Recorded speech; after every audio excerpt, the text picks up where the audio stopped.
Hello and welcome to the Vegan Corner.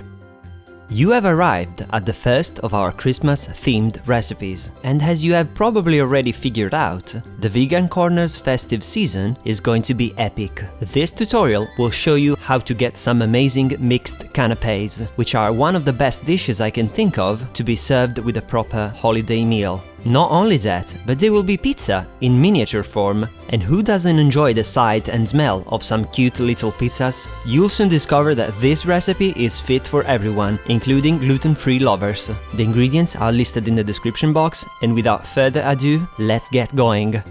To begin with, crumble the yeast into some lukewarm water and mix well to dissolve it. If using active dry yeast, make sure to activate it as instructed on the packet. If using instant yeast, simply mix it with the flour. Place the dry ingredient into a bowl and stir to combine. Add in the water and mix with a fork until you obtain a rough dough. Now transfer the mixture onto a working surface and knead it until you obtain a homogeneous dough, roughly 4 or 5 minutes. Once finished, transfer the dough back into the bowl, cover it with cling film and let it rise for 1 hour in a warm place. For the whole wheat version of this recipe, the first thing to do is to sift the flour to remove the larger bits. Then, you can follow the exact same procedure as before here. So mix the dry ingredients, add the water mixed with fresh yeast, stir with a fork, knead, then cover and let it rise for an hour. Now to the gluten-free version. Start once again by adding the dry ingredients into a bowl and mixing them well. Now add the water mixed with the yeast and start stirring. Let the mixture rest for 5 minutes and the psyllium will work its magic by turning the mixture into a dough. Once the time has elapsed, the dough will be easy to handle, so roughly knead it between your hands for a few seconds.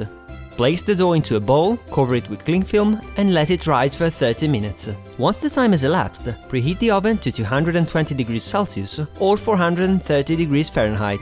Now the process is about to become even more straightforward. And yes, that is actually possible. For the gluten-free version, slightly grease your hands with some oil and transfer the dough onto a piece of greaseproof paper. Gently press the dough to obtain a flat shape, roughly half a centimeter or 1/5 of an inch thick. Now, with the help of a cookie cutter or any other sharp object you desire, cut out some round shapes which are going to be our pizza bases.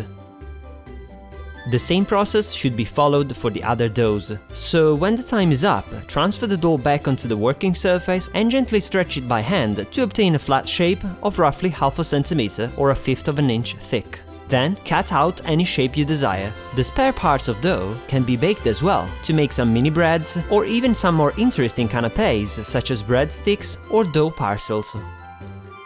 Transfer the pieces of dough onto an oven tray lined with greaseproof paper and get ready to let your creativity run wild. To prevent the dough from rising excessively during the cooking process, pierce the bases with a fork before adding the topping. You can now garnish the canapés with any topping you desire. For the pizzas, I recommend using our tomato sauce as a base, and then to top them as you please. Some interesting ingredients we would recommend are mushrooms, onions, basil, olives, smoked paprika, poppy seeds, rosemary and oregano. Additionally, if you don't mind increasing your fat intake a smidge for the holiday, you could also use some vegan cheese, just to make the whole experience a bit more traditional. As you can see, the only limit is your imagination, and the availability of the ingredients, of course. Once you've finished, simply bake these beauties for 5 minutes in the preheated oven to complete the dish.